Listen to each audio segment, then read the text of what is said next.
Window World, the official windows of the Kansas City Chiefs, presents Kevin Keatsman Has Issues online at windowskansascity.com. Well, happy holiday, everyone. It's Martin Luther King Day, a beautiful, gorgeous, nearly 60-degree day in January. We'll take all of these we can get. Many of you off today for Martin Luther King in observance of Dr. King's contributions to the civil rights movement and American greatness.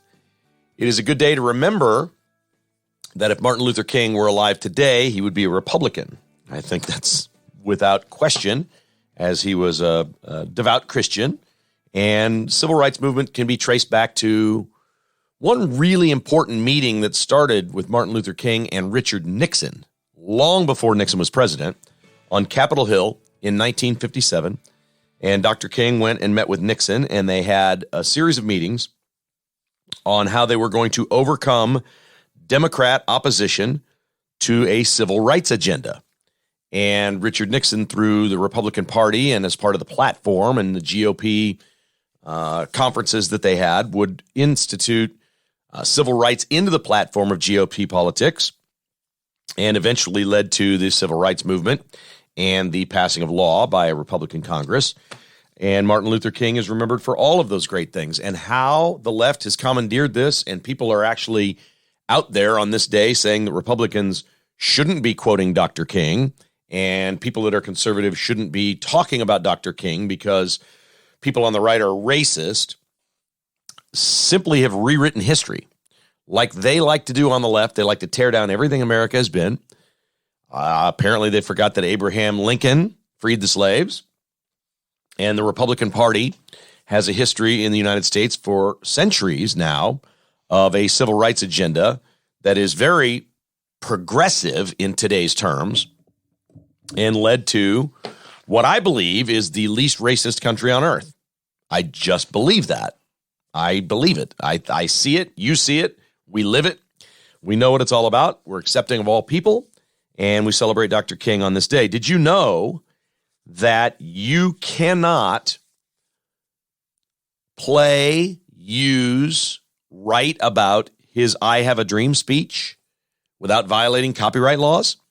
There is a copy on YouTube, and it is illegal, but Dr. King's estate has copyrighted every speech he ever gave, all the words that he wrote, every recording, every video, and the King Center is the family's company. They've copyrighted all of this. It will become part of the public domain in 2038. That's a long ways away. That's 15 years away. Dr. King is copyrighted, and the I Have a Dream speech is copyrighted. You can buy a copy of it online for $20, but you can't really use it without breaking the law. And the interesting part is, it sounds like, oh, okay, well, Dr. King lived, he did great things, he was killed, and then his family copyrighted all of his stuff. That's not the case. Dr. King copyrighted it all himself, beginning in 1963. All of his papers, all of his speeches, all of his videos and recordings, Dr. King copyrighted himself before he died as he was going. So I would just give a nod to a fine businessman as well. It is Martin Luther King Day. And for most of us, that means it's a regular day, but it's a bank holiday or federal holiday. So we nod to Dr. King, and we applaud the great conservatives and Republicans throughout the history of this country that led us to becoming the least racist country on earth. We applaud that at KKHI. So I've been thinking about this Biden stuff over the weekend, and you know my stance on this. I'm not really concerned about the documents, the things that he has, because I don't believe there's any national security risk. I don't know that, but I believe that there's nothing there that's like nuclear codes or, you know, some huge American secret's been sitting around for 6 years in Biden's office and his house. They found more documents this weekend. What's bothering me about this story is they're just allowing Biden's lawyers to go through everything and say, oh, we found some more stuff. Trust us. Here it is. They found more and reported more on Saturday from his home in Wilmington. If ever there were a reason for the FBI to raid offices or a home, this is it. It's a sitting president who took classified documents illegally as outgoing vice president into his office and his home. This is clearly illegal. There's no question here. The Trump thing is completely different because he claims he declassified all of his documents before he took them to Mar-a-Lago, which the president can do, but a vice president cannot do. And we're just, allowing Biden's lawyers to decide which ones they're turning over. And here we found these, and we went through and we found these. You think they're turning over everything? We're just allowing this? If ever there were going to be a raid with sirens blasting and gunmen running in, this would be it. Clearly, the house in Delaware, in Wilmington, is ground zero for everything that he took when he was vice president. There's more stuff there. I mean, it was so cavalier. It was laying around in the garage in a box of stuff, just laying around the garage. Classified documents. Now, I think we all pretty much know what these classified documents are. These are things tied to his wealth accumulation. Joe Biden's game plan after leaving the White House as vice president was to get as wealthy as he could possibly get. So why wouldn't we believe that these documents are sensitive to how he was getting wealthy? With China, with Ukraine, it's always Ukraine. Oh my gosh, follow the money. That's what this stuff is. Clearly, he had documents and thought, we don't want to leave these behind. This doesn't look good for me and the hundreds of millions of dollars that we're making here after the vice presidency. I think he thought in his mind, maybe I'll become president someday, maybe not, or I'll run. But that wasn't job one. Job one for Joe Biden, like so many politicians, is once the public service is over, I'm getting rich. I want to make as much money as I could possibly make. Don't you think that's what all these documents are related to? Don't you think that he thought, okay, this doesn't look good. This doesn't look good. I better take this out. I better get these. And there they are. Are we thinking maybe he took them while he was vice president and they've been sitting in his house? Doesn't seem like it, because the office where they found documents didn't open until a year after he was vice president. Where were those documents for a year? I mean, this is really, truly, you talk about smoking gun. There is no question this is illegal. None. And again, I don't think it's the end of the world. And I don't think these things are risking United States security. I don't. I think they're personally important to Biden and the money that he makes and how he's getting rich. But now we've learned there's no visitor logs at his house as president of the United States. He spends more time in his Delaware home than he does the White House. That's well documented, how much time he spends there. And they've decided there's no visitor logs there. We don't know who's been coming and going. We don't know who was in the house where these documents were. We don't know any of that stuff. And somehow he seems to be getting away with it. I mean, absolutely remarkable, the double standard in politics in this country and what has happened over time and the way they control messaging. They literally are convincing people that what Biden did is okay and what Trump did, well, he should get the death penalty for. It's treason. Trump needs to be locked up and jailed. When clearly Trump had the authority to declassify his documents and make it all legal, and Biden did not. And they're still winning the messaging war. How this goes on in this country and how people don't see this stuff is beyond me. It's seriously beyond my comprehension. I cannot wrap my mind around the fact that the messaging is so twisted for the left and so convincing to so many people. I just can't. And this might be the mother of all stories. I mean, we've said here, it's an incredible time in American history. Since the 2016 election, so the last 7 years, let's say, we've had an impeachment. We had a fake Ukraine controversy. Why did they make up Ukraine and Russia? Why? Why did they make that stuff up about Trump and do that? Because they were the ones doing it. It's so easy to tell what the Democrats are up to Whenever they accuse the right of something, they're doing it. The left is doing it. And it was the same thing here. Biden sits down on 60 Minutes. What was he thinking? This is outrageous. It's so bad what Trump did. He has these documents. Well, Biden knew he had documents. Don't play stupid with me. He knew that he had stuff. It was just whether or not they were going to find it or turn it over or what they were going to do. He knew that he took things. This didn't happen this was not some intern or Beacon's moving company that just loaded up boxes and took them out. They opened an office, the Penn Biden Center, a year after he was out, and those documents were moved into that building a year afterwards. So that's a double move, probably a triple move. This is just unbelievable. And they're literally, and it's working somehow, some way, convincing the American people that what Biden did is okay. It's okay. We trust him and his lawyers. They're being on the up and up. They're being open and transparent and honest and turning these things over. Really? Yeah, we believe that. We believe that they're turning over everything, that nothing found its way to the shredder. Okay. No FBI, no raid, no anything. Oh, okay. A member of the Department of Justice is going along with the lawyers and looking through this stuff. Okay. Yeah. Wow. I mean, it's absolutely remarkable. And we have no visitor logs of that home. Nothing. Of the Biden home in Delaware, and we're supposed to just believe that he's on the up and up and his lawyers are on the up and up. Good luck with that.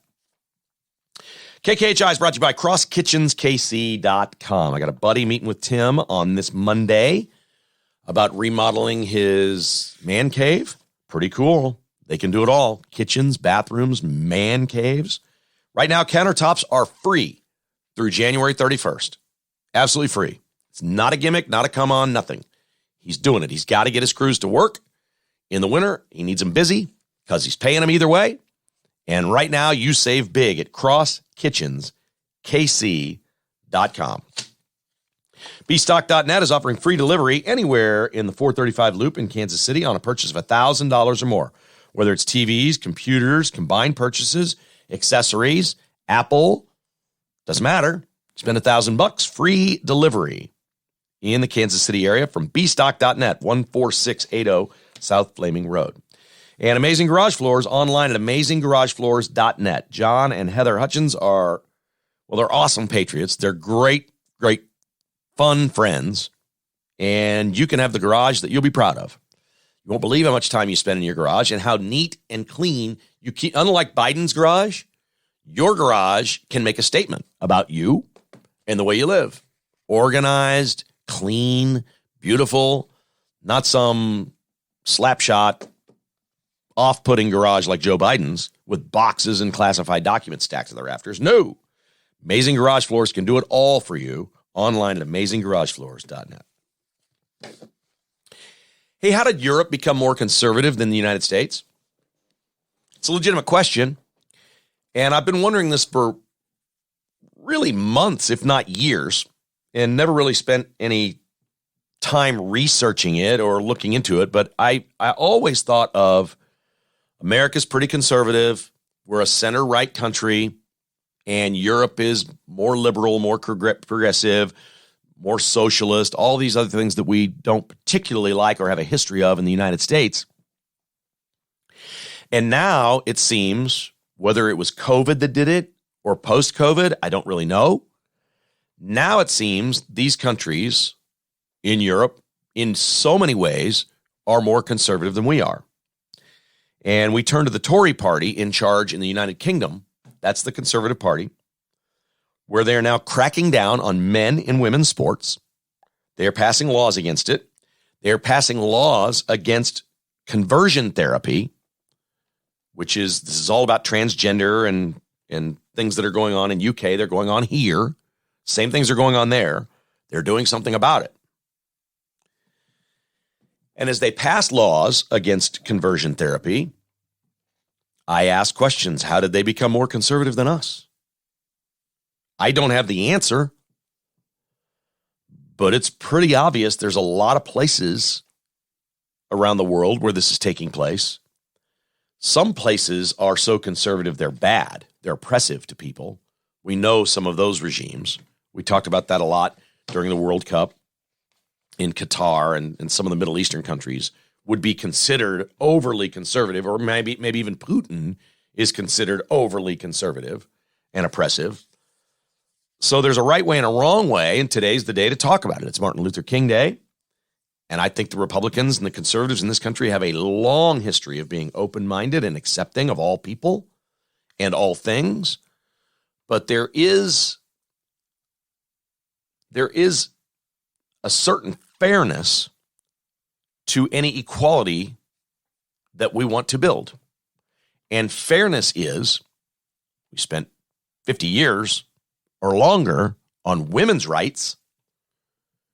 We have Title IX. We have all these different women's rights issues, and apparently we've just thrown them away now in the name of transgenderism. How is that fair to women? And I thought women's rights were important. And they are, because women in some places on this earth are not allowed to drive a car, are not allowed to go outside without covering their face or their head. All these arcane rules for women in certain cultures around the planet. I would ask you, what happened to women's rights? Where is the fairness for women if we're allowing men to play sports? And we're embracing, not just embracing, we're promoting transgenderism, which, fine, if you want to change your sex, said it a million times, you do you, I'll do me. Great. But you have to protect the rest of us and our rights. And that's where the sports thing comes in, and I'm glad the United Kingdom is doing something about this. Good for the Tory party there. There are places in America, some governors and things happening here that are moving the ball a little bit in this direction.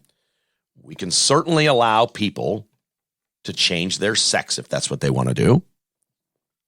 But you should not be able to infringe on other people's rights in doing so.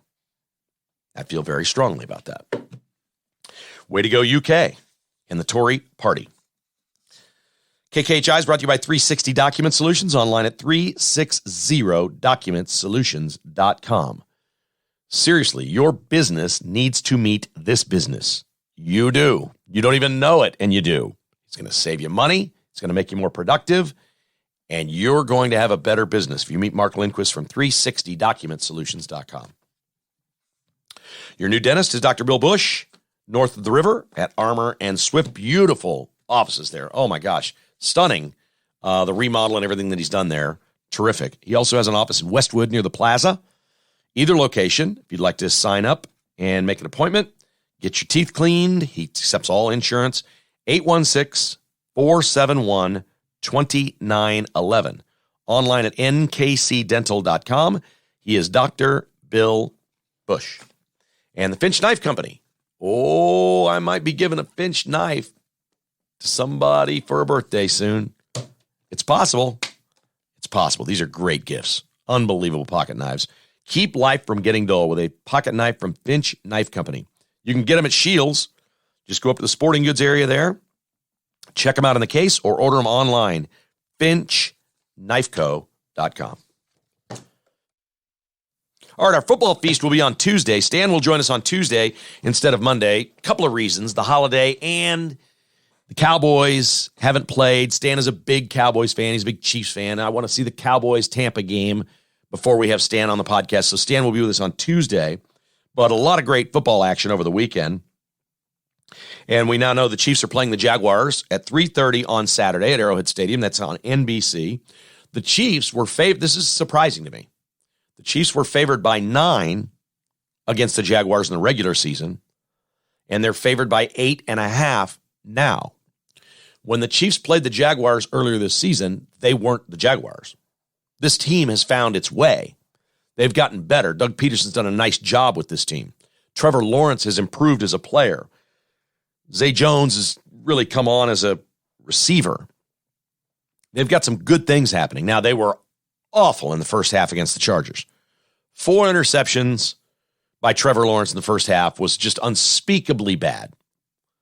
But my goodness, the last 5 drives of the game, Trevor Lawrence was 23 of 29, 253 yards, and 4 touchdowns. in the last 5 drives as they came back and beat the Chargers. We give the tweet of the week to Arthur Bryant's Barbecue, who put the tweet out, the Los Angeles Chargers are the St. Louis barbecue of football teams. That is beautifully stated. The Chargers are the St. Louis barbecue of football teams. I think that's about right. And it doesn't seem to matter who the Chargers quarterback is, whether it was Phillip Rivers or now Justin Herbert. And so many people believe Herbert is the second most talented quarterback in the league. Honestly, they believe that. We see the talent, but we don't see the wins. It just hasn't happened. We see mistakes. We see stretches of poor play that cost them games. And that's what happened here after they had their 27-0 lead or whatever it was. Nothing. They just went stagnant. And Herbert is most definitely to blame for that. You got to keep going. You got to keep scoring. You got to run the clock. You got to move the ball. You got to get first downs, and you got to score in the NFL. No lead is safe. We learned that in the playoffs this weekend. I think one of the headlines here, obviously, we saw some great action. The Jaguars' comeback was phenomenal. The Bengals' defensive touchdown, Sam Hubbard's 98-yard touchdown, when Tyler Huntley for the Ravens tried to reach over the line of scrimmage at the goal line and had the ball knocked loose. That 98-yard touchdown recovery was the ball game. The Ravens were going in to win. There were so many chances for the Chiefs to get lucky this weekend, but it didn't happen. The Bills were down 24-20 to the Dolphins in their game. The Bengals were beat. They were beat. They were probably going to lose that game. If they don't knock that ball loose and Hubbard goes 98 yards, they're going to lose that game. So for me, the real headline of the entire weekend is Josh Allen and Joe Burrow weren't all that. Teams found ways. Now, again, this is harder for the Chiefs because both those teams, the Bengals and the Bills, played opponents in their division. And so in the division is harder. We all know that. It's real. It's the main reason I didn't want to play the Chargers this week. I'd rather play Jacksonville. But it's a real thing. And we watched those quarterbacks turn the ball over. In the case of Buffalo, my gosh, Josh Allen was a turnover machine in that game before rescuing it and winning. And he made some great plays and great throws. I'm not discounting the quality plays that he made, but you can't win a Super Bowl making the mistakes that Buffalo makes. I think the Bengals beat them. I like the Bengals over the Bills. That's the 2:00 Sunday game this week. The Giants will play the Eagles. The Niners will play the winner of tonight's game. Chiefs get Jacksonville, of course. So I was really impressed with the Giants. You can't not be impressed with Daniel Jones and the performance he put on. Now he was going up against, I called this weeks ago. I said, Minnesota's a one-trick pony. They're one and done. They're going to make the playoffs and lose at home in the first round. I've stood by that all year. Their defense is the worst in the NFL. It's worse than non-playoff team defenses. It's so bad. So you take Daniel Jones' performance with a little grain of salt, but my goodness, he was great. He threw for 300 yards. He ran for, 80? He's a horse, man. That guy's a load. And now the Eagles, the 1 seed in the NFC, will play this weekend. That's the Saturday night game, I think, after the Chiefs game. And they got to play in their division. It stinks, man. You don't want to play your division foe. Eagles are a better team. Watch out for the Giants. That is a beautifully coached football team. Daboll is just doing a remarkable job with the Giants. And Daniel Jones is good, if not great. But when you put it together with no mistakes, got Saquon Barkley running up and down the field. They make plays. Giants were... They didn't really... I can't say they were the surprise team this weekend because I liked them to win. But they did it emphatically. They looked really, really good. So the playoffs taking shape.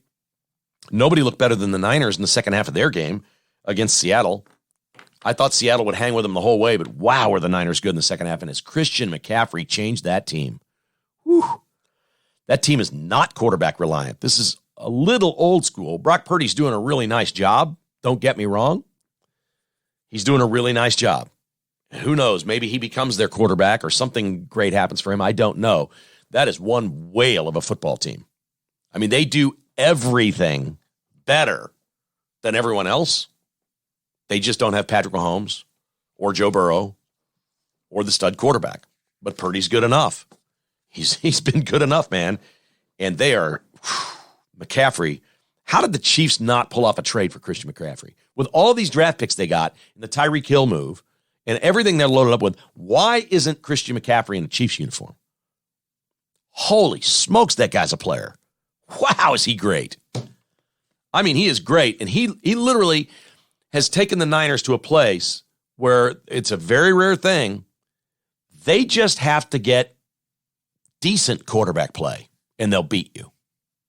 Like, just go game manage. Don't turn it over, and we'll win, no matter who they play. I don't know what's going to happen this weekend. I would love to see San Francisco at Philadelphia. I think they're clearly the two best teams in the NFC. I'd like to see that game, see how it plays out, and I don't know who's going to beat the Niners. I'm watching the Niners in the second half. I'm like, the Chiefs ain't beating this team. I know they thumped them before. That was McCaffrey's first game. Hadn't learned the playbook. They weren't who they are now. They got healthier. They got their players back. That defense is ridiculous. Man, I don't want to play the Niners in the Super Bowl. I'll take anybody else in the NFC over the Niners. I just don't want to play them. Look, Chiefs get the Super Bowl. We're all happy, right? So this is a first world problem that I'm talking about here. But if the Chiefs get to the Super Bowl, let's just not play the Niners again. I'm not down with that, even though they beat them before. Great weekend of football, and Stan will join us tomorrow to go over all that. We'll preview the matchups. We'll know what happens with Dallas and Tampa. I like the Cowboys in this game, although it's really hard to like a team that was so bad last week. Sometimes, it's like flipping a coin. With the Cowboys, you would think they're going to bounce back. We know they're better than Tampa. The Cowboys are the better team. We know that. Why wouldn't they go win this game 27-17? They've got a tremendous defense. Brady should have trouble all night. I don't know why the Cowboys shouldn't win and shouldn't win easily, but my goodness, Dak Prescott just gets into a zone where he throws one interception after another. It's just Dak being all Dak. It's what he does. And he did a lot of it last week. And if Dak doesn't turn the ball over, the Cowboys win this game. That really. And of all the teams out there that just need a quarterback to calm down a little bit, simmer down, and not blow it, the Cowboys are probably that team.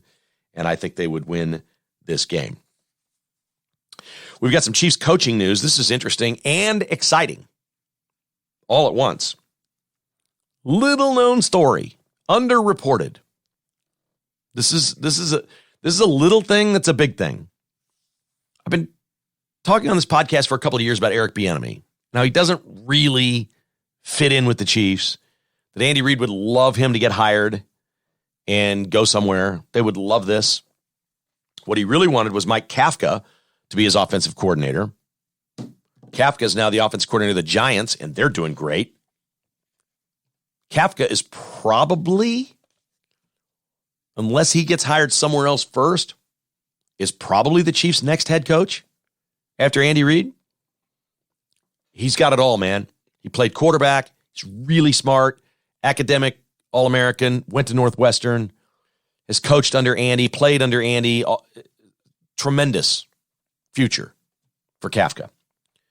But they couldn't make him OC here because Bieniemy had that position, and you just can't fire him. You can't fire Eric Bieniemy. Did you know that the Tennessee Titans want to interview Eric Bieniemy for offensive coordinator? And the Chiefs presumably are allowing it. This could be great. That's awesome. Is it a lateral move? Yes. Why would they ask, and why would the Chiefs say yes? It just doesn't fit perfectly here. It's just, we know it's been a little off. Now, Bieniemy interviewed for the Colts job.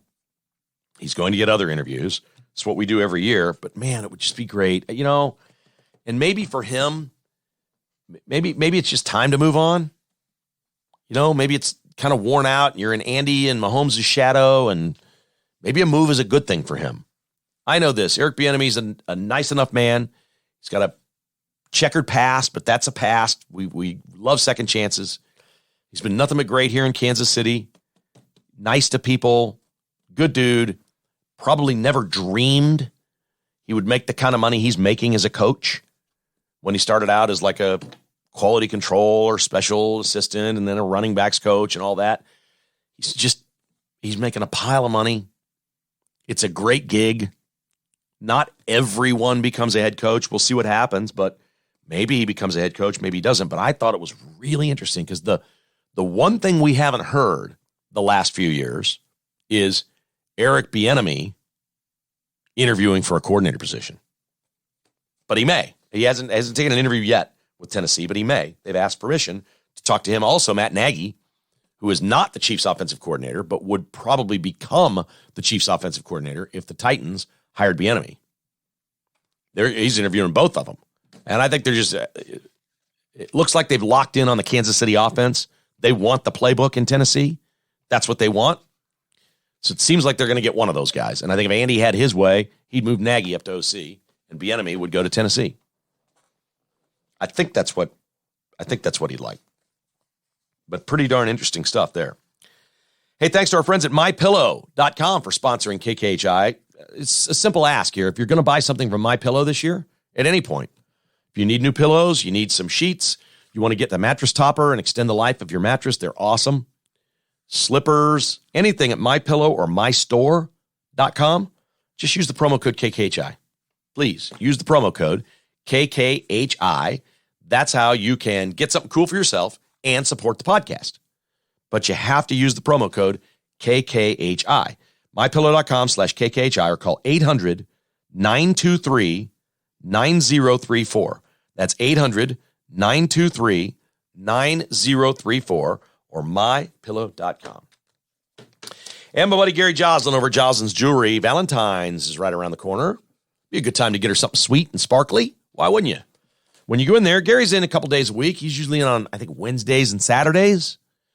But Dave is there every day. He's the general manager. And Cameron is the son-in-law. It's probably Cameron's future. It's family business. It's going to get passed down. Joslin's is going to be around forever. This is what we know about Joslin's, why we love it. We love good old-fashioned family-operated business, like Joslin's Jewelry. So ask for Dave or Cameron, part of the family, at Joslin's Jewelry, 95th and Antioch, the jeweler you'll recommend to your friends and family. Okay, have a great holiday on this Monday, if it's a holiday for you, or if not, enjoy the game on Monday night. Tampa hosting Dallas. Stan Weber will be with us on Tuesday. We'll do the football feast after the final game is played and go through all of the matchups as the Chiefs playoff week is here. Chiefs in Jacksonville, Saturday, 3:30 on NBC at Arrowhead Stadium. I can't wait. And I can't thank you enough for listening to Kevin Keatsman Has Issues.